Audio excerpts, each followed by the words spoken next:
Hey guys, Matt Allen here. Welcome back to Tactical Bassin. Today, we're talking about throwing red and orange baits in the spring.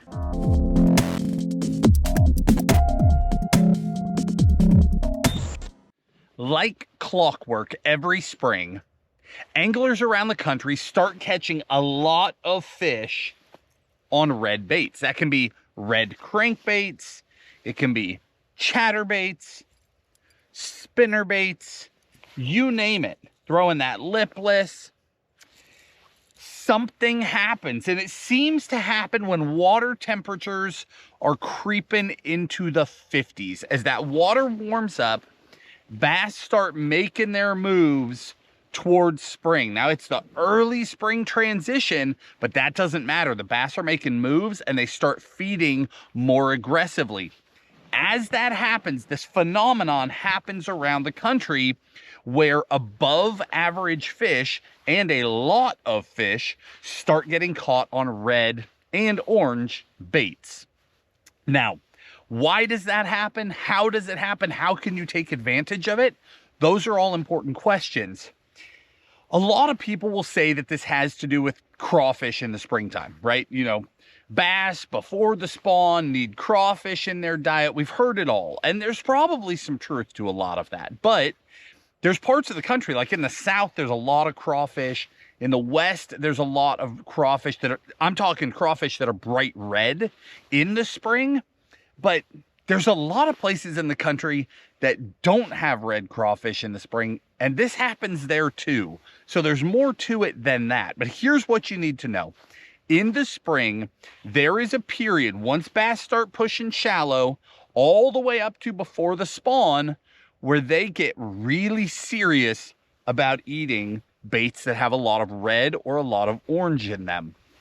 And for whatever reason, it is a thing, and bass are all about it. This is the simplest thing that you can do this spring to improve your catch rate. Now, depending on where you are in the country and the clarity of water in your fishery, you need to adapt this concept a lot. Because I'm sure there are a lot of people who heard that they need to throw that chatterbait right there, and they went out and bought them, and then went to the lake, and their confidence just took a nosedive, right?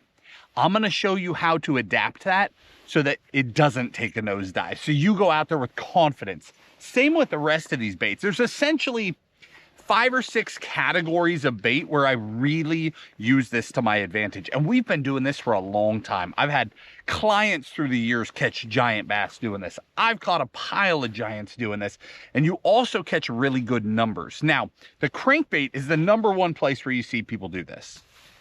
But it's more than that. We do it with our squarebills, both a standard squarebill and a flat side. We do it with a lipless. We do it with all of our mid-diving crankbaits, as well as spinnerbaits, which is almost completely overlooked, and chatterbaits. All of those categories can be really, really good. Now, it comes down to key baits in each category, and then understanding color and how it relates to where you fish. So here's the gist, but we're keeping today simple, okay? I'm not gonna go through, I've got 25 baits laid out here, and I'm not gonna go through all that for you. I'll just pick a few up, okay? How we choose our color is dependent a lot on water clarity, but some of the key baits only have certain options. Like in the spring, I talk about a handful of square bills all the time. We've got the Bill Lewis ATV. Cliff Notes, that is the 4-wheel drive bait. They don't get snagged. If you've got to throw around cover, if you've got to throw shallow, if you don't want to get snagged, that's your bait. If you want a bait that will start and stop quickly, you want to be aggressive, rip and pop and try and get reactions out of fish, that Rapala Rocco is the one. If it's early spring, your water's still cold where you live, the flat side is a better option. The Spro Little John is an absolute fish slayer. If you need to get deeper, so is the OG here. That guy, the flat slim, that slim 6 is just a fish catcher. I catch them in January on that one. It is just a fish catcher anywhere that the fish are shallow enough to reach them. So the squarebill thing is simple, right? There's only a handful of baits that we've got a lot of confidence in, but there's key colors. So in that ATV, these are your 2 color options if you want to play in that, that red category. This one's a little more natural. This one's even brighter, even bolder. So when I've got cleaner water, I go here. When I've got murky water, I go here. Same thing with the Rocco. You've got 2 options. I'll link all this stuff in the video description so you don't have to go searching for it. I'll give you the bait and the key colors. You know, in the Little John, when we lived in the West, this was the one. Hands down. See how ghosty that color is? It's red as can be, but it's ghosty. I can hold it up and see through it. From Clear Lake to Berryessa to the Delta to the foothill reservoirs, that was the one. When I moved east, I got into fisheries that have a little more stain to them, but it's more than that because sometimes they're clear, sometimes they're not. But in this part of the country, I'm in Tennessee, this has been the one. Same bait. And you can imagine how long it took me to go from my confidence bait and to start experimenting with color again to realize that. It took a couple of years because I had so much confidence in this coming from the West. But if you're a Western angler or a Clearwater angler, still try this red concept, but do it in the ghosty red colors. Don't do it in the bright, bold, flashy reds or those day glow oranges. The murkier the water, the more we're going to lean into those day glow type colors instead. Same thing with the lipless. You know, if you're fan casting, you've got that tried and true rattle trap. You got that hammer trap. See here, we're ghosty, a natural red, a dull red, versus that super bright, bold day glow. Jackal, one of my favorite lipless. Hopping those TNs on the bottom. This one's been chewed to pieces. That bait is so bright and so bold that every time I get bit on it, it blows my mind. I'm like, it's clear. Why are you eating that? But they eat it. It is such a thing. You have got to try it. Same with your mid-diving crankbaits. And we won't go down the rabbit hole, but I'll just show you some, right? A rock crawler in the DT series.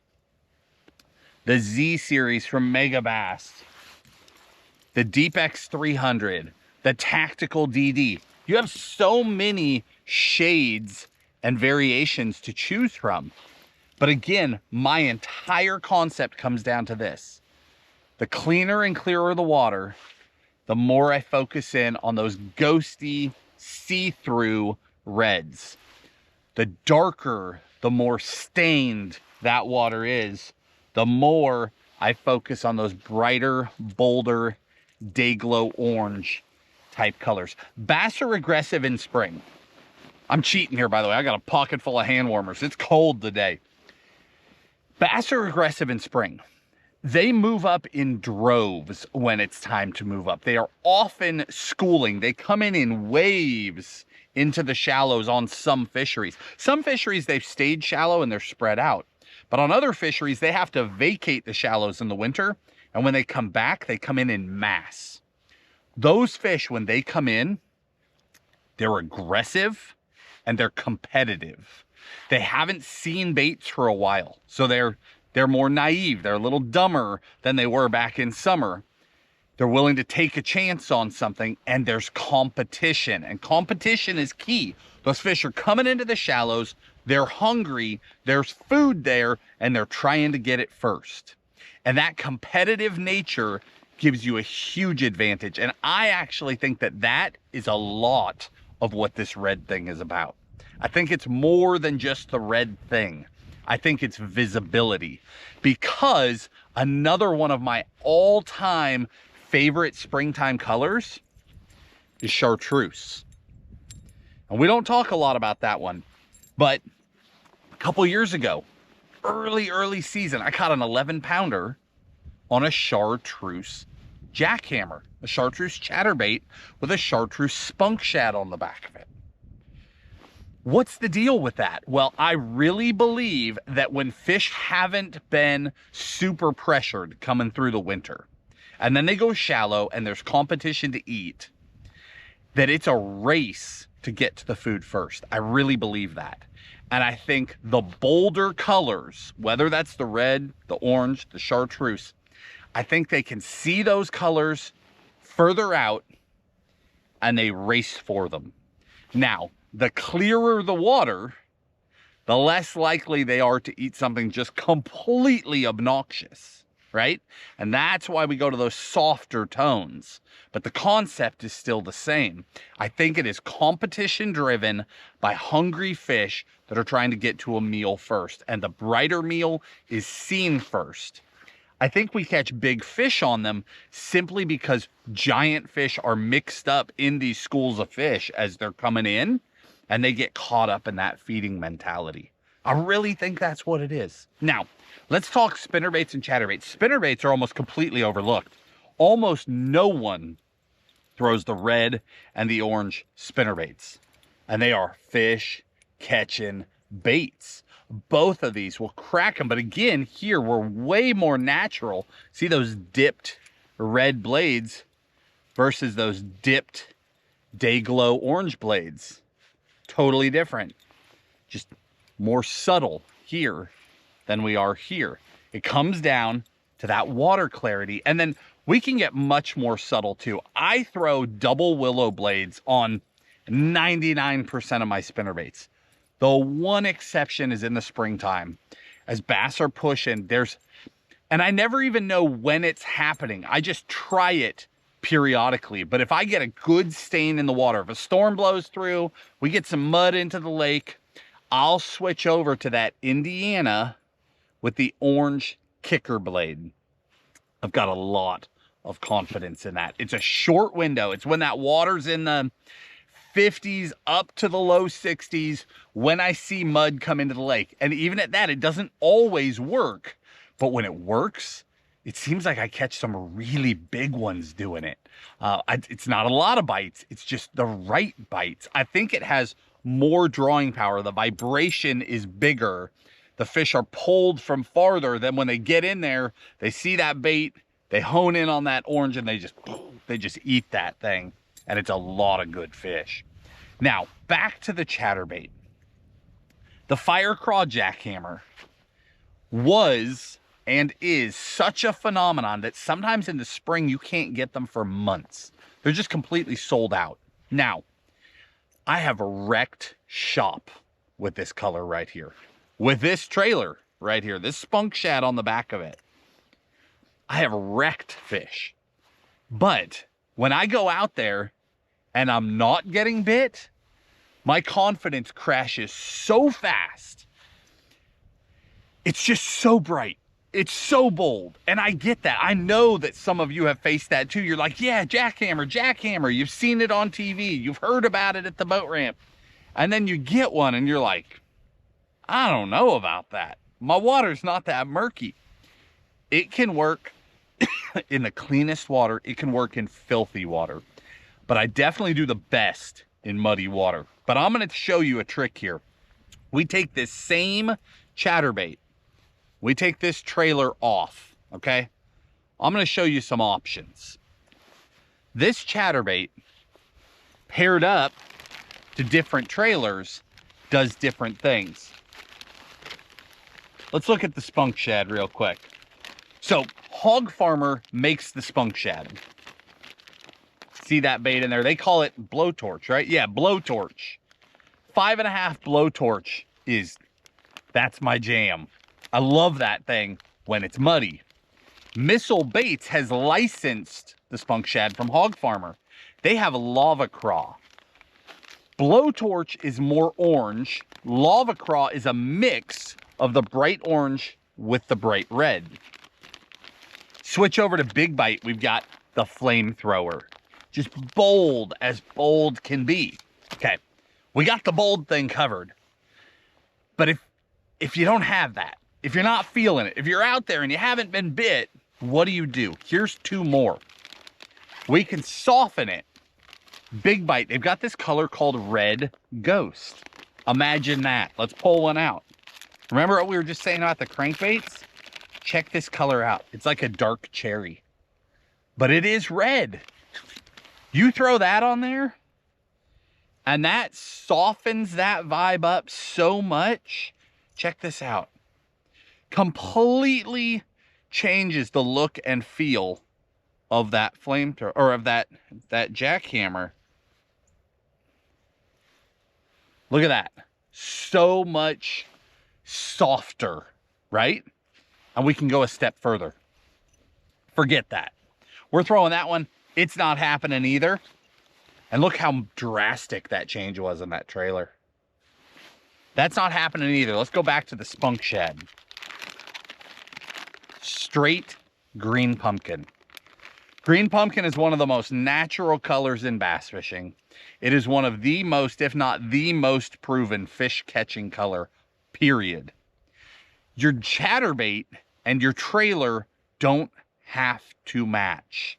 If you are in clear water and it's not happening and your confidence is shot, a switch to green pumpkin completely changes the vibe. Yep, there's some orange there. Yep, there's some red there. We've got some great vibration, but what they're seeing as they're coming in from behind is just a little bit of orange and red and a lot of green pumpkin. And that is how you can take an obnoxious chatterbait and soften it. Now, so why, if we can do that, why would we do this? On the days they'll eat it, they massacre it. Like on the days they will eat the bright stuff, throw the brightest of the bright stuff. But when it stops, don't fight it. That's what I'm saying. On the days that it's not happening, accept it, soften your colors, go more natural. But on the days that they'll do it, those fish are in a fighting mood for whatever reason. Go bright, go bold, and the biggest ones will fight to get there first. It is a trick that works year after year, and it will work for you. Give it a try this year. Guys, it's a simple concept. It's so easy to add into your mix. If it's not working for you, back out, but make sure it's in that mix, because on the days when it's happening, it can be incredible. Again, in the video description, I'll link the baits, these trailers. You know, I'll give you those colors for each one of these things so that you can see what our confidence baits are personally. Tim and I's confidence baits, confidence colors, and then you can go from there. But there are key baits and key colors that just catch them every year. Guys, if you enjoyed the video, hit the like button, subscribe to the channel, and we'll talk to you soon.